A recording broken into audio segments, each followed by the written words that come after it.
Assalamualaikum warahmatullahi wabarakatuh dan salam sejahtera. Pada petang ini, hari Selasa, 9 hari bulan Ogos 2022, saya membuat kenyataan ini secara khusus berhubung dengan persoalan-persoalan dan cadangan-cadangan perundangan berkaitan dengan isu kapal LKS yang telah pun didedahkan oleh PAC Dewan Rakyat pada 4 hari bulan Ogos 2022. Kenyataan ini tidak langsung berhasrat untuk menjadi satu retorika politik, melainkan untuk menampilkan kegusaran rakyat dan isu-isu yang boleh membantu penyelesaian perkara ini dari sudut kepentingan rakyat dan kesejahteraan negara. Yang pertamanya, melalui pendedahan laporan PAC pada 4 Ogos 2022 di Dewan Rakyat, jelas melalui 247 muka surat laporan itu, secara khususnya di muka surat 168 perenggan 12.1, PAC telah pun sarankan kepada kerajaan agar kandungan laporan PAC yang membabitkan satu lagi laporan lain, laporan JKS TUPKK berhubung dengan kapal-kapal Littoral Combatant Ship tersebut, adalah diniah klasifikasikan sebagai rahsia rasmi.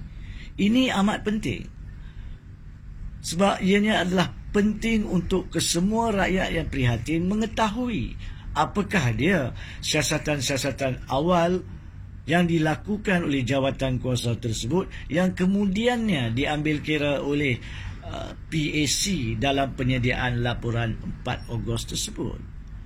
Fakta-fakta dan penemuan-penemuan di situ akan membantu rakyat mengasingkan fakta dengan anggapan ataupun dengar cakap yang banyak keluar sekarang ini melalui kenyataan-kenyataan ahli politik, sama ada di pihak kerajaan maupun di pihak pembangkang.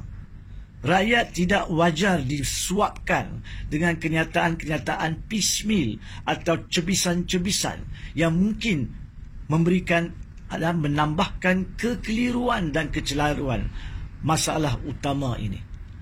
Hatta Perdana Menteri Ismail Sabri wajar mengambil tindakan untuk mengarahkan pihak berkenaan yang mengklasifikasikan laporan JKSTUP KK itu sebagai rahsia rasmi untuk diniah klasifikasikan. Itu yang pertama. Tidak ada pendedahan kepentingan keselamatan negara di dalam laporan itu, dan jika pun ada berkaitan dengan maklumat-maklumat desain ataupun strategi-strategi penggunaan kapal dan sebagainya, itu boleh diarahkan untuk ditutup. Sebab kita tahu bahawa strategi-strategi ketenteraan bukan untuk pendedahan umum, tetapi laporan itu tidak menyentuh langsung, saya percaya, berkaitan dengan strategi ketenteraan. Maka tidak ada sebab untuk masih diklasifikasikan sebagai rahsia rasmi.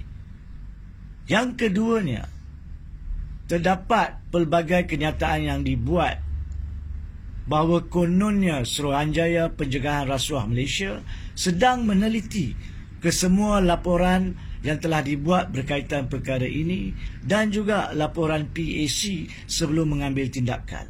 Saya percaya rakyat sudah jemu dan muak dengan kenyataan am seperti itu. Rakyat inginkan suatu tindakan yang bernas. Rakyat mahu tahu perkembangan siasatan SPRM dari masa ke semasa.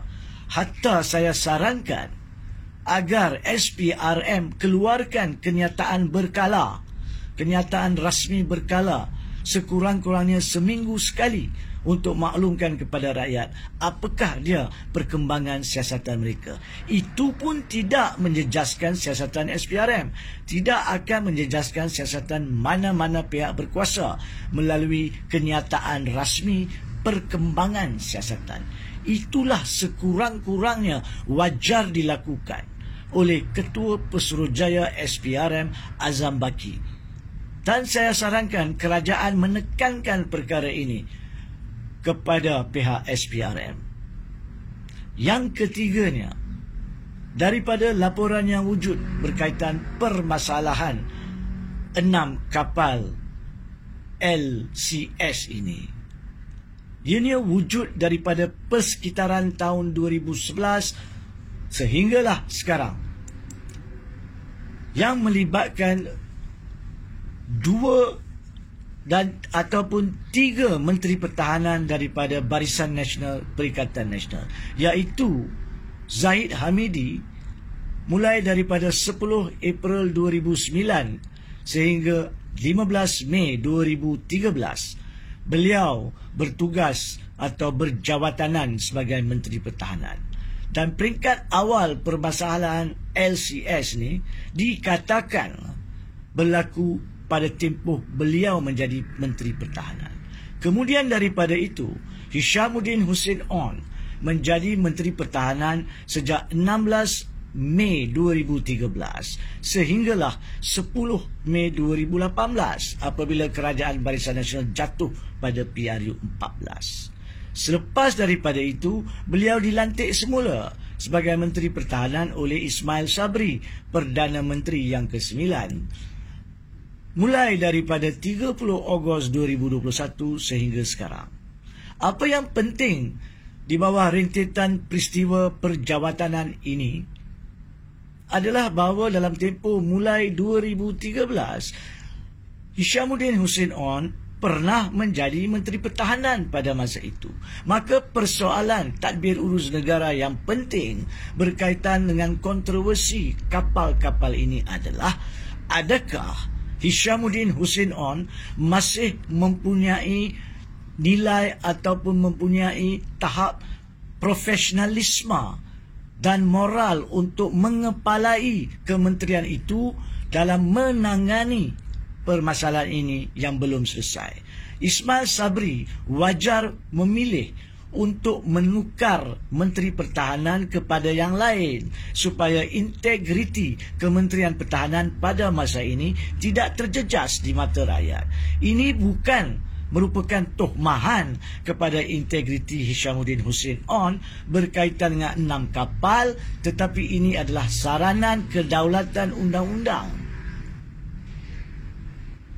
Dan Hishamuddin Hussein On pada paling kurang sekalipun perlu ditanya sama ada beliau telah pun cuai atau abai atau tertinggal dalam melaksanakan tugas beliau dalam mengenal pasti permasalahan isu kapal ini sejak daripada beliau menjadi Menteri Pertahanan pada Mei 2013 sampai Mei 2018, tempoh 5 tahun.